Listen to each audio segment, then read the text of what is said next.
Hi friends, இது உங்கள் ஜெவி. So இன்றைக்கி பார்க்கக்கூடிய டாபிக் பார்த்தீங்கன்னா எம்எக்ஸ் எக்ஸலில் ப்ராடக்ட் ஃபங்க்ஷன் பார்க்கலாம். ப்ராடக்ட் ஃபங்க்ஷன் சின்டெக்ஸ் ஃபஸ்ட்டு பார்க்கலாம். ஸோ சின்டெக்ஸ் பார்த்தீங்கன்னா ப்ராடக்ட் சின்டெக்ஸ்னால் நம்பர் 1 நம்பர் 2. ஸோ நீங்கள் வந்து என்ன அது மல்டிப்ளிகேஷன் பண்ணோம். So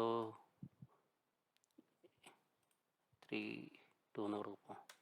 so 2 × 2 4. ஸோ அந்த மாதிரி மல்டிப்ளிகேஷன் பண்ணோம்.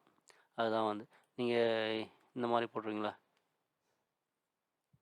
2 × 2. ஸோ இதே லாஜிக் தான் இதுவும் ஒர்க் ஆகும். ஸோ நீங்கள் ஒவ்வொன்றா மல்டிஃபிகேஷன் பண்ணும்போது உங்களுக்கு டைம் வேஸ்ட் ஆகும். அதே மாதிரி தப்பு வரதுக்கு வாய்ப்பு இருக்குது. ஸோ அதுக்காக ஈஸியாக வந்து பவர் ஃபார்முலா யூஸ் ஆகுது. ஸோ இது வந்து ஆட்டோமேட்டிக்காக வந்து டெக்ஸ்ட்டு அதெல்லாம் இக்னோர் பண்ணிக்கும். ஸோ பார்த்தீங்கன்னா இங்கே 0 இருக்குது. ஸோ ரேஞ்சு மாறி இருக்குது. ஒரு நிமிஷம்.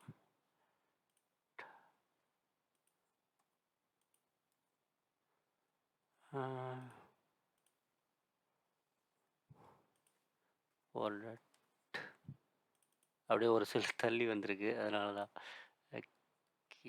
தெளிவாக இருக்கும்.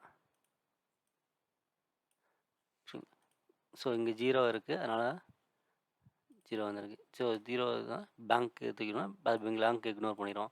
ஸோ சப்போஸ் டெக்ஸ்ட் இருந்தாலும் டெக்ஸ்ட் இக்னோர் பண்ணிக்கும். ஸோ நிறைய அட்வான்டேஜ் இருக்குது. ஸோ இது ஒர்க்கில் நம்ம யூஸ் பண்ணுறவங்க யூஸ் பண்ணி பயனடைங்க. ஓகே, அடுத்த ஒரு நல்ல வீடியோவில் சந்திப்போம். நன்றி, வணக்கம், பாய்.